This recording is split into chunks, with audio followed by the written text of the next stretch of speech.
নমস্কার। আমি তোমাদের জন্য আবার একটা নতুন ভিডিও নিয়ে এসেছি। সেটা হচ্ছে দশম শ্রেণীর গণিত গোলক কোষে দেখি 12। আমি এর আগের পার্টে তোমাদেরকে এই গোলক চ্যাপ্টার যে অঙ্কগুলো করার আগে যেসব সূত্রগুলো প্রয়োজন সেগুলো সূত্রগুলো বুঝিয়েছিলাম, আর 1 থেকে 4 অঙ্ক পর্যন্ত অঙ্কগুলো করে দিয়েছিলাম। আমি এই পার্টে বাকি অঙ্কগুলো করাবো, আর এই ভিডিও ডেসক্রিপশনে আমি আগে ভিডিও লিঙ্কটা দিয়ে দেবো, তোমরা মন গেলে দেখে নিতে পারো। তার আগে বলবো, যারা আমার চ্যানেলটি সাবস্ক্রাইব করেনি তারা সাবস্ক্রাইব করে নেবেন। ভিডিওটা ভালো লাগলে একটা লাইক দেবেন, কারণ বিভিন্ন ক্লাসের গণিতের বিষয়ের উপর ভিডিও বানাই যাতে করে ঘরে বসেই তোমরা অঙ্কগুলো বুঝে নিতে পারো। তাহলে শুরু করা যাক 5 অঙ্কে। কী বলছে 5 অঙ্কটা? বলছে কোনো গোলাকার গ্যাস বেলুন ফোলানোর সময় তার ব্যাসার্ধ দৈর্ঘ্য 7 সেমি থেকে 21 সেমি হলে বেলুনটির পূর্বের ও পরের সমগ্রতলের ক্ষেত্রফলের অনুপাত নির্ণয় করি। তাহলে আমাকে সমগ্রতলের ক্ষেত্রফলের অনুপাতটা বার করতে বলেছে।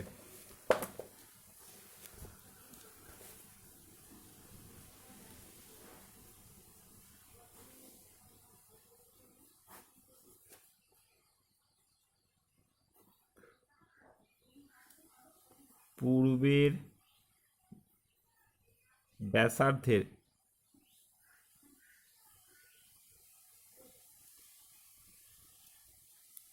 দৈর্ঘ্য কত ছিল? 7 সেমি। তাহলে পূর্বের সমগ্রতলের ক্ষেত্রফলটা কত হবে?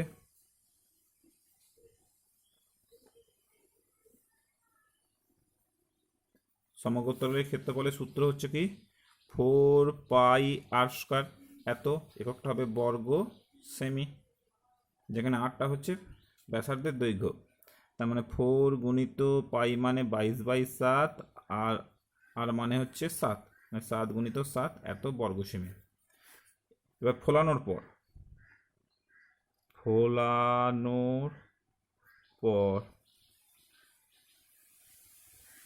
ব্যাসার্ধের দৈর্ঘ্যটা কত হয়েছে?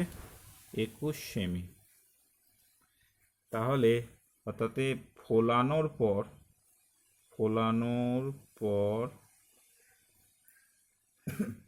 সমগ্র তলের ক্ষেত্রফল কত? সূত্র হচ্ছে 4πr², মানে 4π মানে 22/7, আর এখানে আর মানে হচ্ছে 21, মানে 21 গুণিত 21 এত বর্গ সেমি। এবার এদের অনুপাতটা বার করতে বলেছে। তাহলে কি লিখব প্রথম? তাহলে অতএব পূর্বের ক্ষেত্রফল, প্রথম বাই আকারে লিখছি আমি, বাই ফোলানোর পর ক্ষেত্রফল।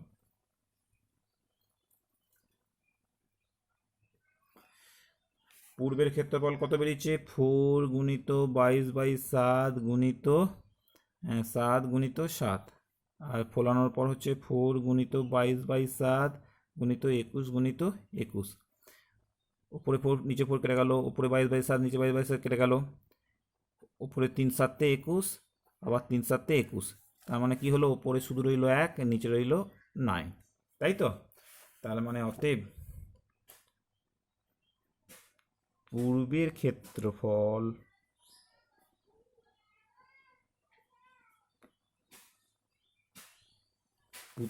ক্ষেত্রফলের সঙ্গে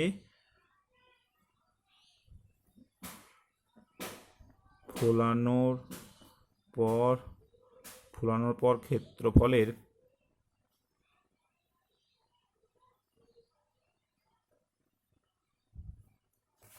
ক্ষেত্রফলের অনুপাত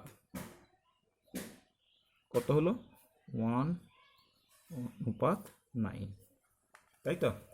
যে পূর্বের ক্ষেত্রফল বাই ফোলানোর পর ক্ষেত্রফলটা বেরোলো কত? 1/9। তার মানে পূর্বের ক্ষেত্রফলের সঙ্গে ফোলানোর পর ক্ষেত্রফলের অনুপাতটা হবে 1:9। ঠিক আছে, এই অঙ্ক খুব সোজা অঙ্ক। হ্যাঁ, এবার পরবর্তী একটা অঙ্কে যাওয়া যাক। পরের অঙ্কটা কি বলেছে দেখো। বলেছে অর্ধগোলাকৃতি একটি বাটি তৈরি করতে 127.2/7 বর্গ সেমি পার লেগেছে। বাটিটির মুখের ব্যাসার্ধের দৈর্ঘ্য হিসাব করে লিখি। তাহলে বাটিটি কি দিয়েছে, অর্ধগোলাকার, যেহেতু অর্ধগোলাকাকৃতি তার মানে তার বাটিটার মানে ওই বক্রতলের ক্ষেত্রফলটাই হচ্ছে 127/2/7, যেহেতু বাটিটা হচ্ছে ফাঁপা, তাই তো। তার মানে বাটিটার অর্ধগোলাকাকৃতি বাটিটার বাইরে ক্ষেত্রফল মানে সেটা হচ্ছে 127/2/7, এটা হচ্ছে বক্রতলের ক্ষেত্রফলটা দিয়ে দিচ্ছে। সেই যেহেতু বক্রতলের ক্ষেত্রফলটা দিয়েছে, সেইখান থেকে আমি এই বাটিটার ব্যাসার্ধের দৈর্ঘ্য হিসাব করে লিখতে পারবো সূত্রের সাহায্যে।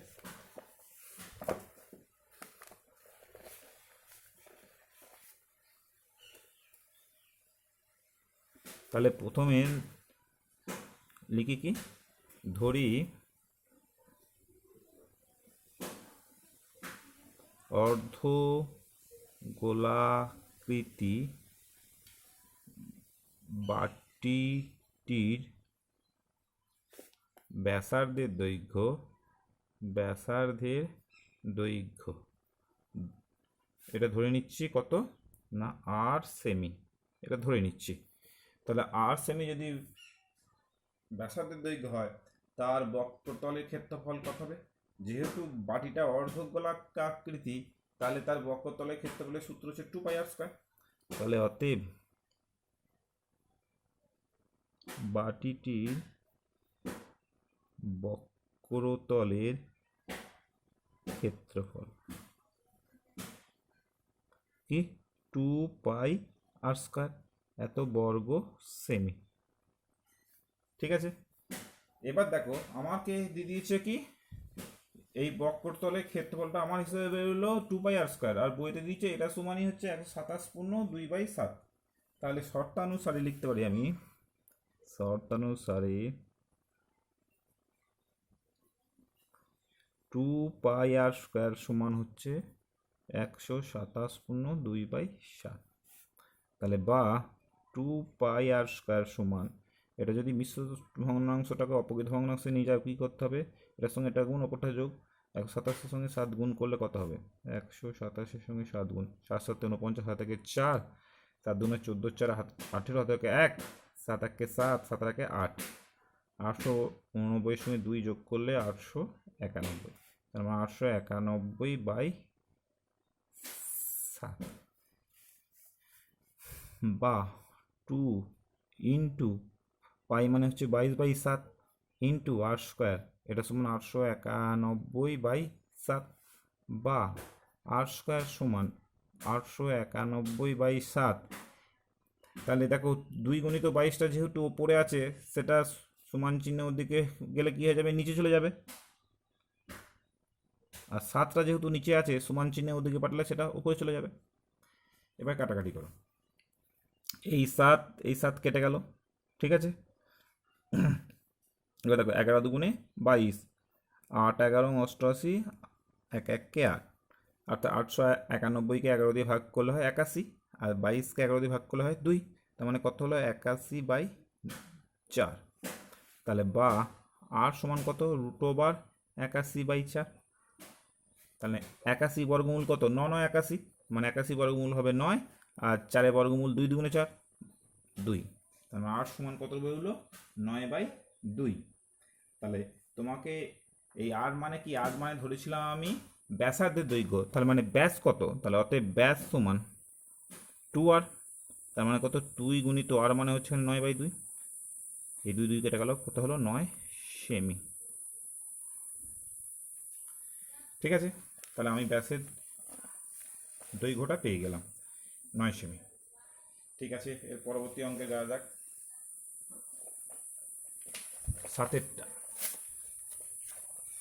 7এরটা কি বলেছে, বলছে একটি নিরেট লোহার গোলার ব্যাসার্ধের দৈর্ঘ্য 21 সেমি, ওই গোলটিতে কত ঘন সেমি লোহা লোহা লোহা আছে তা হিসাব করে লিখি, এবং ওই লোহার গোলার বক্রতলের ক্ষেত্রফল নির্ণয় করি। লোহার গোলার ব্যাসার্ধের দৈর্ঘ্য দিয়ে দিয়েছে, সেইখান থেকে আমি কত ঘন সেমি লোহা মানে ওই আয়তনটা চেয়েছে আমাকে। ওই গোলটির আয়তন চেয়েছে আর বক্ষতলের ক্ষেত্রফল চেয়েছে। তাহলে আয়তনের সূত্র তোমরা জানো, সেই সূত্র অনুযায়ী বসিয়ে দেবে, বক্ষতলের ক্ষেত্রফল সূত্র অনুযায়ী বসিয়ে দেবে। ঠিক আছে, তাহলে অঙ্কটা করা যাক।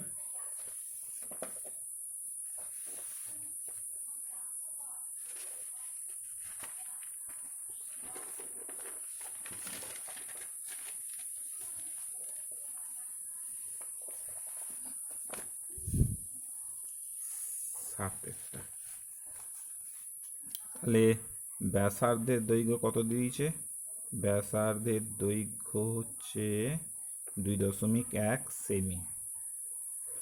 তার মানে এখানে আর এর মানটা হচ্ছে 2.1 সেমি। তাহলে প্রথম চেয়েছে কত ঘনী সেমি লোহা আছে, তার মানে প্রথমে আয়তন, অতএব গোলকটির আয়তন, তার সূত্র তোমার হচ্ছে 4/3 পাই আর কিউব, 4/3 পাই আর কিউব। তার মানে হচ্ছে 4/3 পাই মানে 22/7, এখানে আর মানে হচ্ছে 2.1 আর কিউব, মানে 2.1 তার কিউব, এত একটা হবে ঘন সেমি।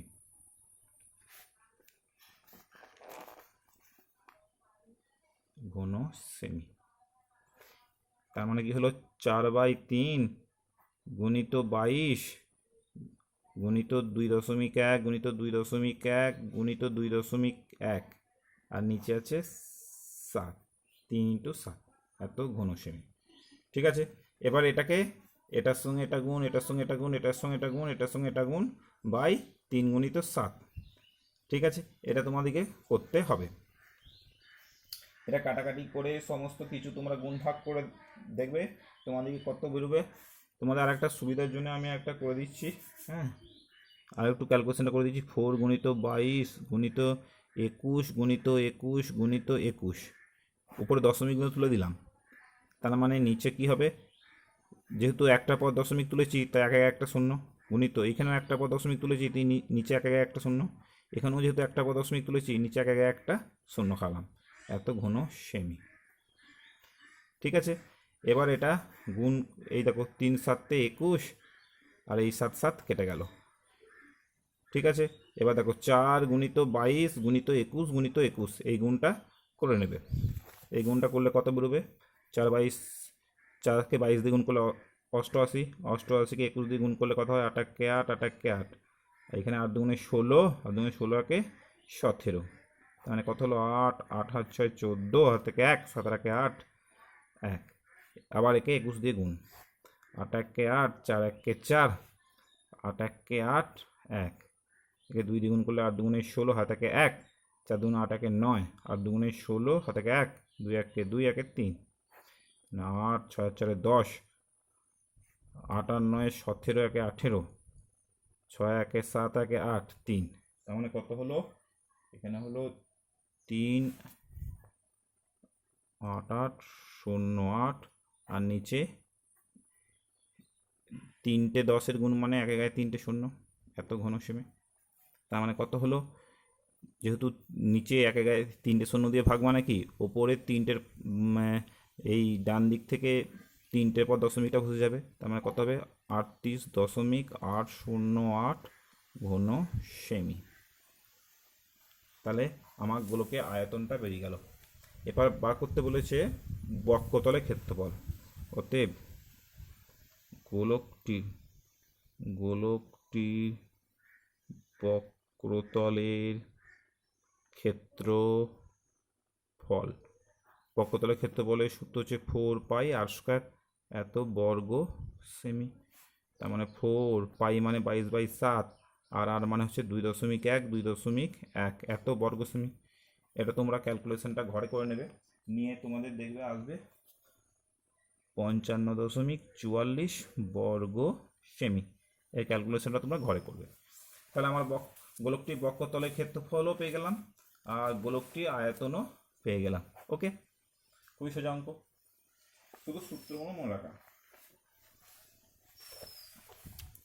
এটা হলো 7-এরটা। এর পরবর্তী অঙ্কে যাওয়া যাক।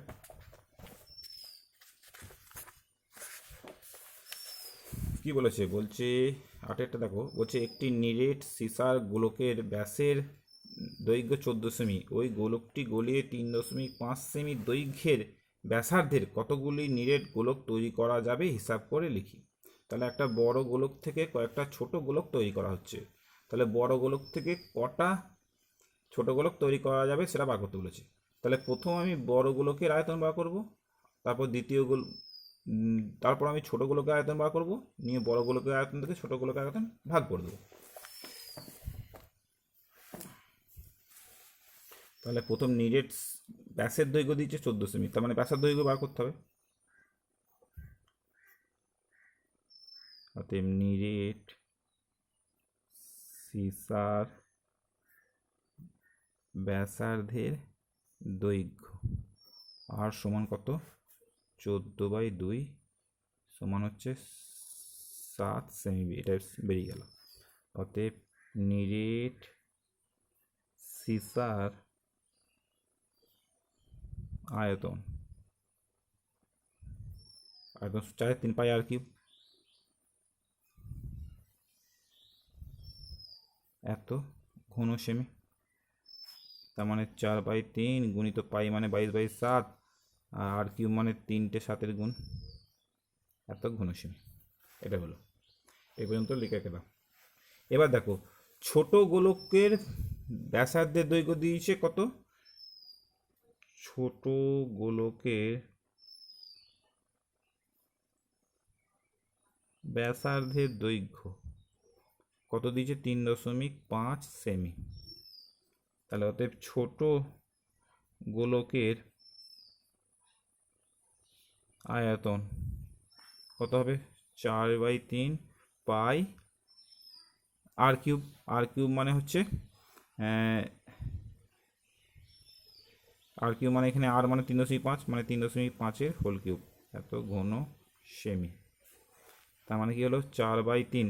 আচ্ছা এইখানে দেখো তোমাদের একটা সুবিধা হবে, এখানে পায়ের মানটা 22/7 না বসিয়ে পাই রেখে দাও, ঠিক আছে, পাই হিসাবেই রেখে দাও, কেন বুঝতে পারবে পরবর্তীকালে। তাহলে অতএব কতগুলি ছোট ব্যাসার্ধে কতগুলি নিরেট গোলক তৈরি করা যাবে, অতএব তাহলে বড় গোলকের আয়তন এইটা আর ছোট গোলকের আয়তন এইটা, ঠিক আছে। তাহলে কতগুলি তৈরি করা যাবে, তাহলে এটাকে এটা দিয়ে ভাগ, তাই তো। তার মানে 4/3 পাই 7 × 7 × 7 বাই 4/3 পাই গুণিত 3.5 গুণিত 3.5 গুণিত 3.5। তাহলে এটাকে দিয়ে ভাগ করছি, এখানেও 4/3 পাই, এখানেও 4/3 পাই, কেটে গেল। কেন পায়ের মানটা বসালাম না, এবার বুঝতে পারছো, যেহেতু আমার কেটে যাবে, তাহলে আমি বসিয়ে কী করব, ঠিক আছে। এবার দেখো তাহলে 7 × 7 × 7, যেহেতু নিচে একটা পদ দশমিকটা আমি তুলতে চাইছি, তার মানে উপরে একটা শূন্য দ্বিগুণ, আবার দেখো এখানে একটা পদ দশমিক আছে, তাহলে অপর একটা শূন্য দ্বিগুণ, আবার নিচে দেখো এখানে একটা পদ দশমিক আছে, তাহলে উপরে একটা শূন্য দ্বিগুণ, নিচে 35 গুণিত 35 গুণিত 35। এবার দেখো 5 × 7 = 35, 5 × 7 = 35, 5 × 7 = 35, 5 × 2 = 10, 5 × 2 = 10, 5 × 2 = 10, 2 × 2 = 4, 4 × 2 = 8, তাহলে ভাগ করে বেরোলো 8।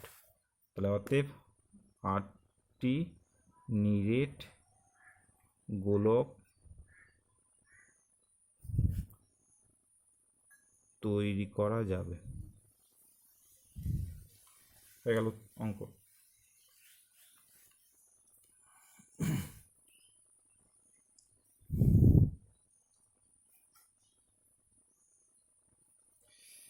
তাহলে পরবর্তী অঙ্কে যাওয়া যাক। পরবর্তী অঙ্ক মানে 9টা বলছে, দেখো 3 সেমি, 4 সেমি, 5 সেমি দৈর্ঘ্যের ব্যাসার্ধে 3টি নিরেট তামার গোলক গলিয়ে একটি নিরেট বড় গোলক তৈরি করা হলো, বড় গোলকটির ব্যাসার্ধের দৈর্ঘ্য হিসাব করে লিখি। এখানে 3টে গোলককে গলিয়ে একটা গোলক তৈরি করা হচ্ছে, তাহলে বড় গোলকের ব্যাসার্ধ দৈর্ঘ্য বার করতে হবে।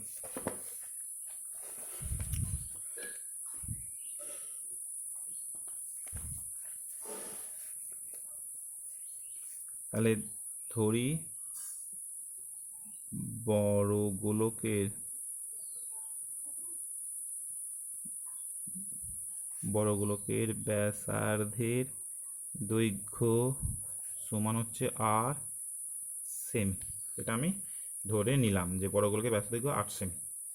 তাহলে অতএব বড় গোলকের আয়তন কত হবে? 4/3 পাই আর কিউব এত ঘন সেমি। ঠিক আছে, এটা গেল। প্রথম গোলকের ব্যাসার্ধের দৈর্ঘ্য দিয়ে দিচ্ছে কত? 3 সেমি। তাহলে অতএব প্রথম গোলকের আয়তন কি হবে? সূত্র অনুযায়ী 4/3 পাই আর কিউব, মানে 4/3 পাই 3 কিউব এত ঘন সেমি, তাই তো? তাই এবার অতএব দ্বিতীয় গোলকের আয়তন কি হবে? 4/3 পাই, ব্যাসার্ধ হচ্ছে 4, তার মানে 4 কিউব এত ঘন সেমি। তাহলে অতএব তৃতীয় গোলকের আয়তন সমান কত? 4/3 পাই, এর ব্যাসার্ধ হচ্ছে 5 সেমি, তার মানে 5 কিউব। তার মানে তিনটে যেহেতু যোগ করে এই গোলকটা তৈরি করা হচ্ছে, তার মানে এটা সমান হচ্ছে এইটা যুক্ত এইটা যুক্ত এইটা। ঠিক আছে, যেহেতু বড় গোলকটা এই তিনটে গোলককে যুক্ত করে তৈরি হচ্ছে, তার মানে এইটা যুক্ত এইটা যুক্ত এইটা সমান এইটা। তাহলে শর্তানুসারে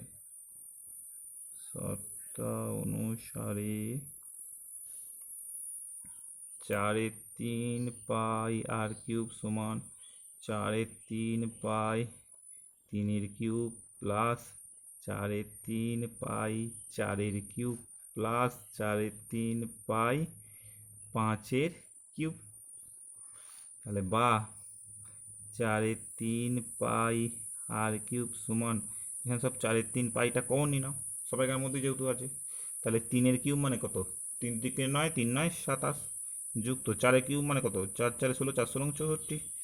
5 কিউব মানে 5 5 25, 25কে 5 দিয়ে গুণ করলে 125।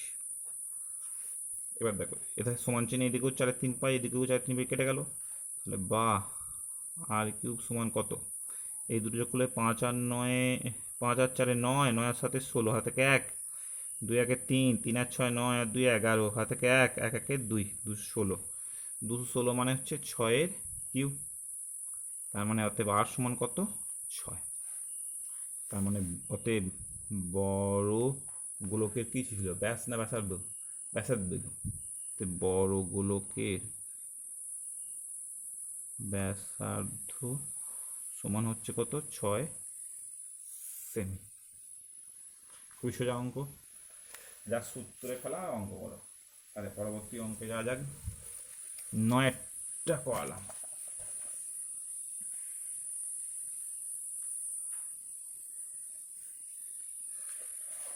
আচ্ছা, 10এরটা কি বলেছে দেখো তো। 10এরটা বলেছে একটি অর্ধ গোলাকৃতি গম্বুজের ভূমিতলের ব্যাসের দৈর্ঘ্য 42 ডেসিমি। গম্বুজটির উপরিতল রং করতে প্রতি বর্গমিটারে 35 টাকা হিসাবে কত খরচ পড়বে তা হিসাব করে লিখি। গম্বুজের ভূমিতলে ব্যাসার্ধ চেয়েছে 42 ডেসিমি, গম্বুজটির উপরিতল রং করতে প্রতি বর্গমিটারে 35 টাকা হিসাবে কত খরচ পড়বে। তার মানে আমি অর্ধগোলকের বক্ষতলের ক্ষেত্রফল প্রথম বার করব। ব্যাসের দৈর্ঘ্য যেহেতু দিয়েছে, সেখান থেকে ব্যাসার্ধ বার করব। সেখান থেকে অর্ধগোলাকৃতি গম্বুজে আমি বক্ষতলের ক্ষেত্রফলটা বার করব।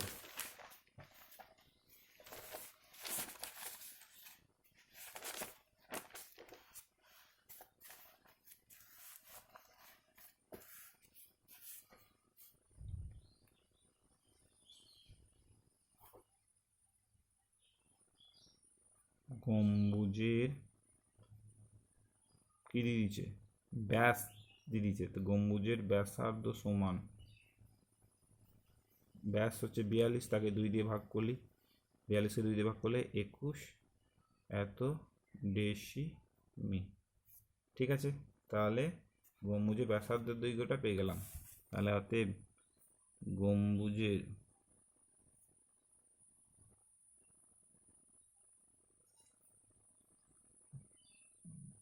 বক্ষতলের ক্ষেত্রফল। যেহেতু গম্বুজটা অর্ধগোলাকৃতি, তাহলে তার বক্ষতলের ক্ষেত্রফল সূত্রটা হবে 2πr², এত বর্গ ডেসিমি। ঠিক আছে, তার মানে কত হলো 2 × মানে 22/7, আর আর মানে হচ্ছে 21, মানে 21 গুণিত 21, এত বর্গ ডেসিমি। 3 × 7 = 21, তার মানে কত হলো 44 গুণিত 3 × 1 = 3, 3 × 2 = 6, 44 গুণিত 63 বর্গ ডেসিমি। তাহলে এবার 44কে 63 দিয়ে গুণ করলে তোমাদের কত বেরোবে সেটা বার করো। গুণটা তাহলে তোমরা ওইখানে করে নেবে।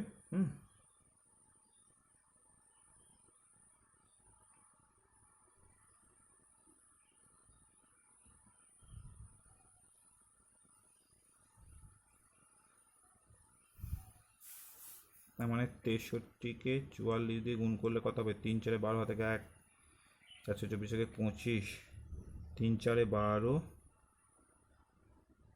424 থেকে 25, 2 5 × 2 = 7, 27.72। ঠিক আছে, তার মানে কত বললো? 2772 এত বর্গ ডেসিমি। দেখো তোমাদেরকে বর্গ মিটারে খরচাটা বলে দিয়েছে 35 টাকা, তাহলে আমার এখানে বর্গ ডেসিমি রইলো। তাহলে বর্গ ডেসি থেকে বর্গ মিটারে যেতে গেলে আমাকে এক জায়গায় 2 শূন্য দিয়ে ভাগ করতে হবে। তার মানে 2772/100 বর্গ মিটার, তার মানে 27.72 বর্গ মিটার। দেখো 1 বর্গ মিটারে খরচা সমান 35 টাকা। তাহলে 27.72 বর্গ মিটারে খরচা কত হবে? 35 গুণিত 27.72 টাকা।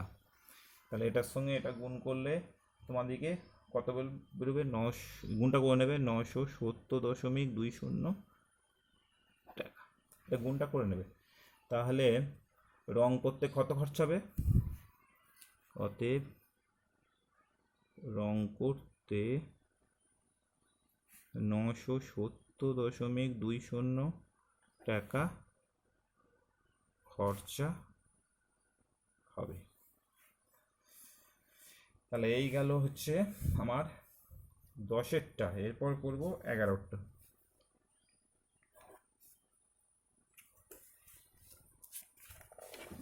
11টা কি বলেছে? দেখো, একই ধাতুপাত থেকে তৈরি দুটি ফাঁপা গোলকের ব্যাসের দৈর্ঘ্য 21 সেমি ও 17.5 সেমি। গোলক দুটি তৈরি করতে যে পরিমাণ ধাতুর পাল লেগেছে তার অনুপাত নির্ণয় করি। তাহলে দুটি ফাঁপা গোলক তৈরি করা হয়েছে, তাদের ব্যাসের দৈর্ঘ্যটা দিয়ে দিয়েছে, সেখান থেকে আমি ব্যাসার্ধ দৈর্ঘ্য বার করবো এবং তাদের আয়তনটা বার করব।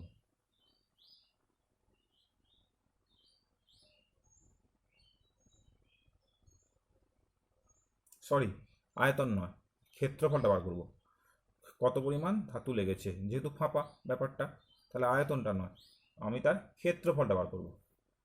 যেহেতু আমাকে ফাঁপা বলেছে, যদি নিরেট বলতো তখন আমাকে আয়তনটা বার করতে হতো। ঠিক আছে, এগুলো একটু খেয়াল রাখবে। তাহলে প্রথম গোলকের ব্যাসের দৈর্ঘ্য 21 সেমি, তাই তো? তাহলে প্রথম গোলকের ব্যাসার্ধ কত? ব্যাসার্ধ হচ্ছে 21/2 সেমি। তাহলে প্রথম গোলকের সমগ্র তলের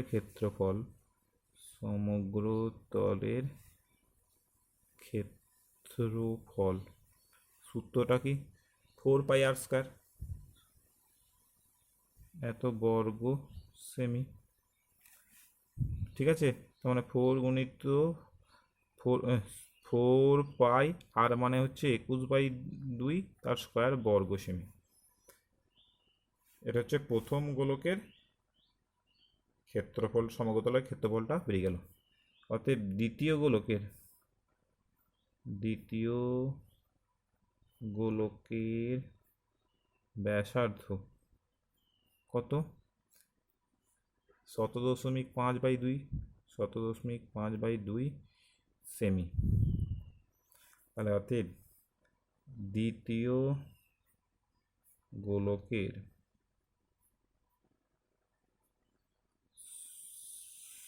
সমগ্রতলের ক্ষেত্রফল কি সূত্র? 4πr² এত বর্গ সেমি। তার মানে 4π আর মানে হচ্ছে 17.5 তার 17.5/2 তার স্কোয়ার এত বর্গ সেমি। এবার তোমাদের কি বলেছে, এদের অনুপাত বার করতে গেলে প্রথম ভাগ আকারে লিখি আমরা। তাহলে অতএব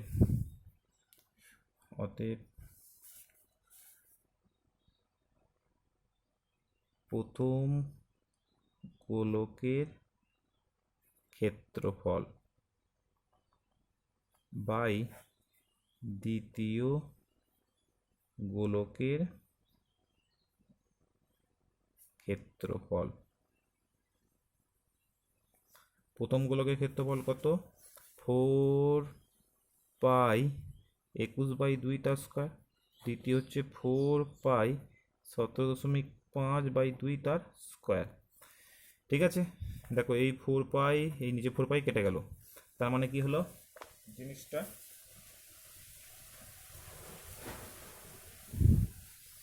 উপরে হইল 21/2 তার স্কোয়ার, নিচে হলো 17.5/2 তার স্কোয়ার। তার মানে দেখো এই দুই কেটে যাবে, তার মানে ওপরে থাকবে 21 স্কোয়ার মানে 21 গুণিত 21, নিচে 17.5 গুণিত 17.5, তাই তো?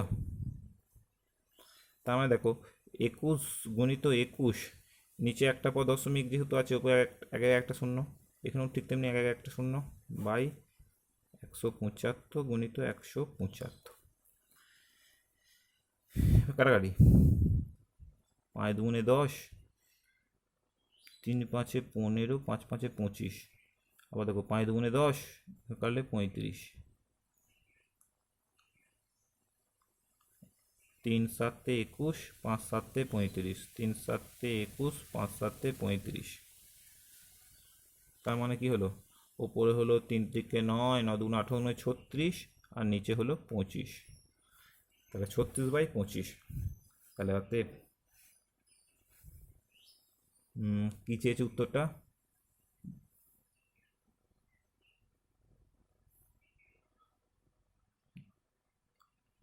অতএব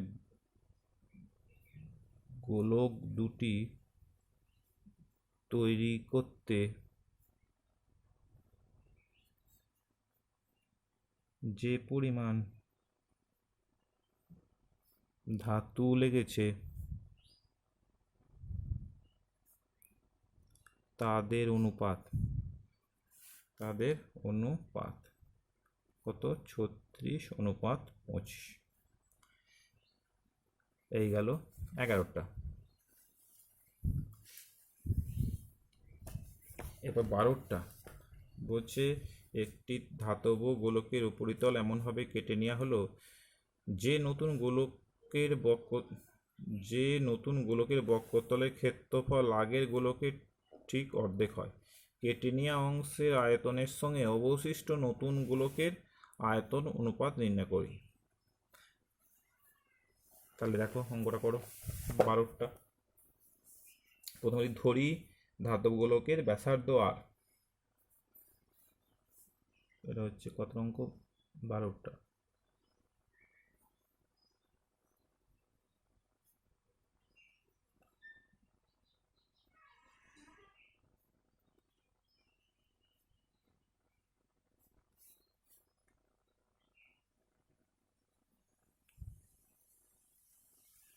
আর সেমি নয়, আর একক। তার মানে এর এবার বক্ষতলের ক্ষেত্রফলটা করা হবে।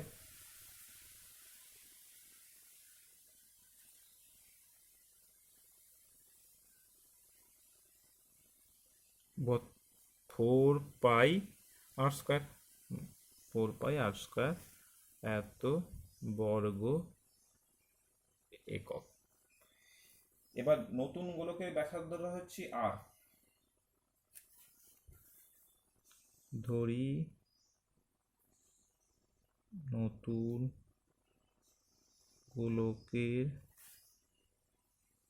ব্যাসার্ধের দৈর্ঘ্য আর একক। অতএব নতুন গোলকের বক্রতলের ক্ষেত্রফল সূত্র হচ্ছে 4π ছোট হাতে আর স্কোয়ার এত বর্গ একক। এবার দেখো শর্তানুসারে কি বলছে, শর্তানুসারে বলছে এটা হচ্ছে এর অর্ধেক। তার মানে কি, তাহলে শর্তানুসারে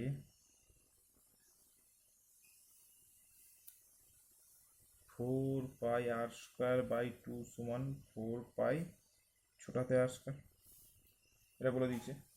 তাহলে এখান থেকে এবার বেরোলোটা কি, এখান থেকে বেরোবে দেখো 4π কেটে গেল, তাহলে বড় হাতে আর স্কোয়ার সমান 2 ছোট হাতে আর স্কোয়ার, অতএব আর সমান √2 ছোট হাতে আর। তাহলে এবার এইটা আমার একটা ইয়ে বেরিয়ে গেল।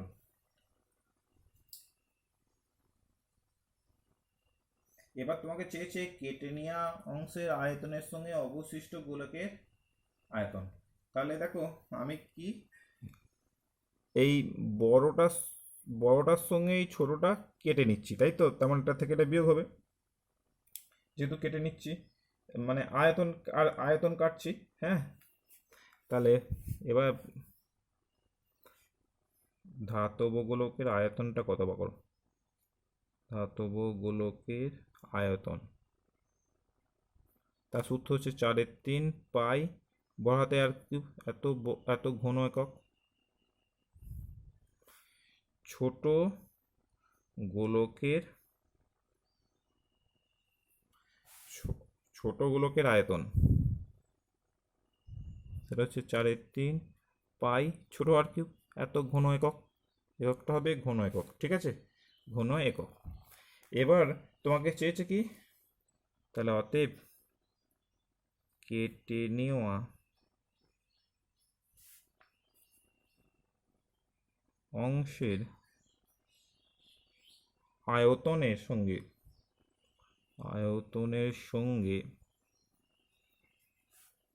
অবশিষ্ট গোলকের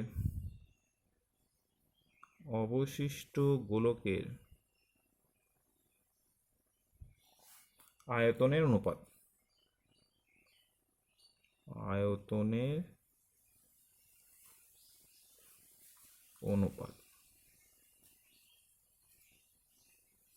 তাহলে কেটে নেওয়া অংশের সঙ্গে যেহেতু কেটে নিচ্ছি তাহলে বিয়োগ হবে প্রথমটা। তাহলে এটা কি হবে, 4/3 বড় হাতের আর কিউব, এটার সঙ্গে যেহেতু এই ছোটটা কেটে নিচ্ছি, ছোটটা বাদ দেবো, তোমার 4/3 ছোট হাতে আর কিউব, এইটার সঙ্গে এই কেটে নেওয়া অংশের মানে এই 4/3 ছোট হাতে আর কিউব অনুপাত। ঠিক আছে, এই হচ্ছে ব্যাপার। এবার এটা অনুপাতে এটা কাটাকাটি সুবিধার জন্য এটা বাই অনুপাতকে ভাগ আগে লেখা যায়। তার মানে লিখি কত 4, আচ্ছা এক কাজ করো এইখানে করে দাও, এখানে দেখো 4/3 কমন গেলে এখানে পড়ে থাকে আর কিউব মাইনাস আর কিউব, আর অনুপাত 4/3 ছোট হাতে আর কিউব। এবার দেখো অনুপাতের এদিক ওদিক একই সংখ্যা তাহলে কেটে যায়, মানে এদিকেও 4/3 ওদিকেও 4/3 কেটে গেল। তার মানে কি হলো, এইটা অনুপাত এটা। এবার দেখো সূত্রে একটা কি আর সমান √2 আর, তার মানে এই বড় হাতে আরের জায়গায় বসিয়ে দিই কত, √2 ছোট হার এত কিউব মাইনাস আর কিউব অনুপাত ছোট হাতে আর কিউব। তার মানে কি হলো, √2 কিউব মানে 2√2 ছোট হাতে আর কিউব মাইনাস আর কিউব অনুপাত আর কিউব। ঠিক আছে, দেখো এই দুটো থেকে আর কিউব যদি কমন নিই, তাহলে আর কিউব কমন নিলে এখানে পড়ে থাকে 2√2 - 1 অনুপাত এদিকে আছে আর কিউব। দেখো অনুপাতের এদিকেও আর কিউব এদিকেও আর কিউব, তাহলে এদিকে এ আর কিউব এর কিউব কেটে যায়, তার মানে কি হলো অনুপাতটা 2√2 - 1, এটা অনুপাত, আর এদিকে যেহেতু কেটে কুটে কিছু নাই মানে 1 আছে। ঠিক আছে, বুঝতে পারলে? এখানে আর কিউবটা, এখানেও আর কিউব, এখানে আর কিউব যেহেতু ছিল আর কিউবটা কমন নিলাম, তাহলে এখানে পড়ে 2√2 আর এখানে -1। আবার দেখো এদিকেও আর কিউব এদিকেও আর কিউব, তাহলে এদিকেও আর কিউব এদিকেও আর কিউব কেটে গেল, তাহলে এখানে পড়ে 2√2 - 1, আর এদিকে যেহেতু কিছুই পড়ে নাই তার মানে 1 পড়ে আছে, তাহলে অনুপাতটা কত হলো 2√2 - 1 অনুপাত 1। এই হচ্ছে অঙ্ক। ঠিক আছে, তাহলে আজ এই পর্যন্তই থাক। বাকি 13, 14 তোমরা ঘরে করবে, খুবই ইজি অঙ্ক। 14টা আমি আগে একটা অঙ্ক করে দিচ্ছি, ওরকমই হবে। হ্যাঁ, বাকি পরের পার্টে আমি তোমাদেরকে ওই অতি সংক্ষিপ্ত যে অঙ্কগুলো আছে সেগুলো নিয়ে আলোচনা করবো। তাহলে ধন্যবাদ।